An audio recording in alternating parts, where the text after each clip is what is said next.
नमस्कार विद्यार्थी मित्रों। हम पढ़ रहे थे कक्षा 10 में भारत जल संसाधन। जो जल संसाधन भारत में अलग अलग प्रकार से कितना उपयोगी है उसके बारे में हमने चर्चा की। अब हम आगे के टॉपिक में बढ़ते हैं बच्चों। अब हमें पेज नंबर 91 पर जो हमारा टॉपिक चल रहा था जल संकट। ठीक है, सभी बच्चे 91 पेज नंबर निकालो, जल संकट की ओर बढ़ते हैं। इसमें कहा गया बच्चों की जल प्रकृति से मिली अनमोल भेंट है। बिल्कुल सही है, ये हमें प्रकृति से मिली हुई भेंट है, तो इसका उपयोग भी हमें उपयोग से करना, ध्यान से करना चाहिए। बढ़ती जनसंख्या के लिए अनाज की बढ़ती मांग, नकद फसलों के उत्पादन, बढ़ते शहरीकरण एवं लोगों के बदलते जीवन स्तर को परिणाम स्वरूप पानी की तंगी निरंतर बढ़ रही है। आज हम देखें तो शहरीकरण के कारण, उत्पादन के कारण, नकदी फसल के कारण, बढ़ती हुई अनाज की मांग के कारण कृषि क्षेत्र में ज़्यादा से ज़्यादा पानी के उपयोग के लिए आज पानी का मात्रा बहुत कम रह गया है और इसकी निरंतर तंगी बढ़ रही है, हम ऐसा कह सकते हैं बच्चों। इसके बावजूद पानी की आपूर्ति परिस्थिति को स्थानीय वितरण की असमानता अधिकांश मनुष्य की हितों, आजीविका और आर्थिक विकास के लिए समस्या रूप है। अब देखें तो सभी राज्यों में एक जैसा स्थिति नहीं बच्चों जल के लिए, और इसके लिए महत्वपूर्ण कारण माना गया है मनुष्य को। मनुष्य अपने हितों की, आजीविका और आर्थिक विकास के लिए पानी का अधिक मात्रा में उपयोग कर रहा है, जो आने वाले वक्त में उसी के लिए ये एक समस्या रूप खड़ी होगी, हम ऐसा कह सकते हैं।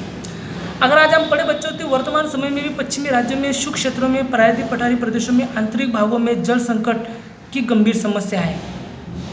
आज प्रायद्वीप पठारी प्रदेशों में जल संकट काफ़ी एक बड़ी समस्या खड़ी हो चुकी है बच्चों। सैकड़ों गांव, कुछ नगरों में भी पानी की गुणवत्ता घट रही है। अच्छा पानी लोगों को मिल नहीं रहा है पीने के लिए। इससे अनेक जल जन्य बीमारियां फैलती हैं। पेयजल की प्राप्यता और शुद्धता जीवन की आधारभूत आवश्यकता है। ऐसा भी माना जाता है कि पेयजल की प्राप्यता और शुद्धता जीवन की आधारभूत आवश्यकता है। पीने के पानी की सुविधा बढ़ाने के लिए किए गए प्रयत्नों के बावजूद भी पानी की मांग और उसकी आपूर्ति के बीच बड़ा अंतर है। मतलब आज पानी का उपयोग इतनी अधिक मात्रा में हो रहा है कि भविष्य में, आने वाले भविष्य में उसकी मांग काफ़ी बड़ी होगी बच्चों। आज भी भारत में 8 शहरों में पेयजल तीव्र कमी है। 8 शहरों में भी क्या है बच्चों, पानी नहीं है। देश में लगभग 50% गाँव में आज भी स्वच्छ पेयजल उपलब्ध कराना बाकी है। 50% गाँव में, आज पूरे देश में 50% गाँव में भी अच्छा पानी नहीं मिल रहा है पीने के लिए। ये भी एक महत्वपूर्ण समस्या है बच्चों। आगे देखते हैं।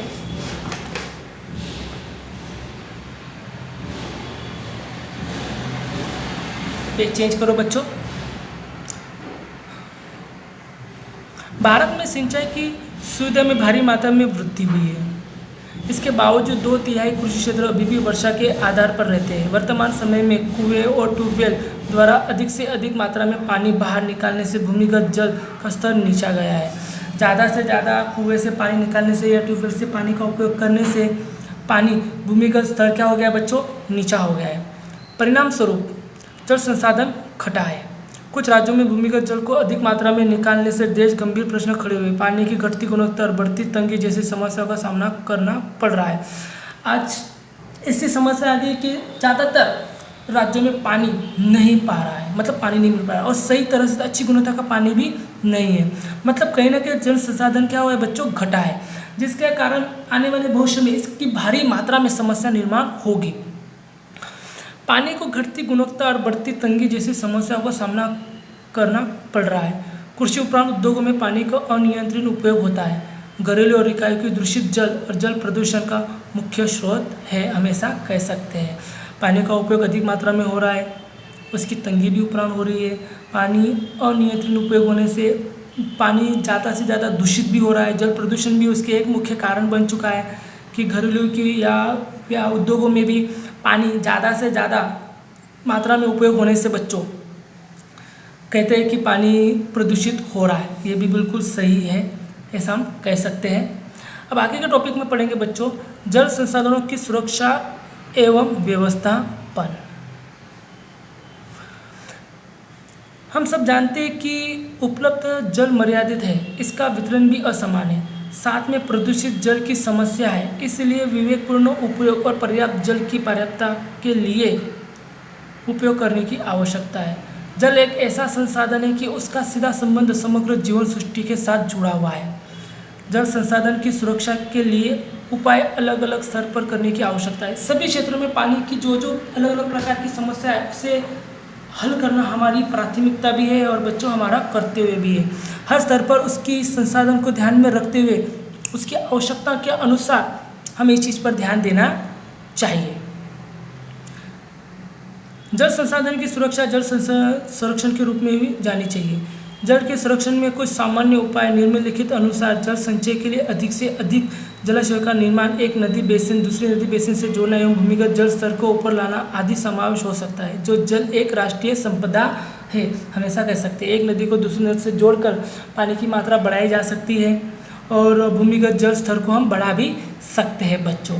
तो इस चीज़ को भी ध्यान में रखते हुए हम अगर कार्य करें तो आने वाले समय में भी हम जल को की तंगी को मिटा सकते हैं, हम ऐसा कह सकते हैं बच्चों। अब हम पढ़ते बच्चों जल आपूर्ति क्षेत्र का विकास।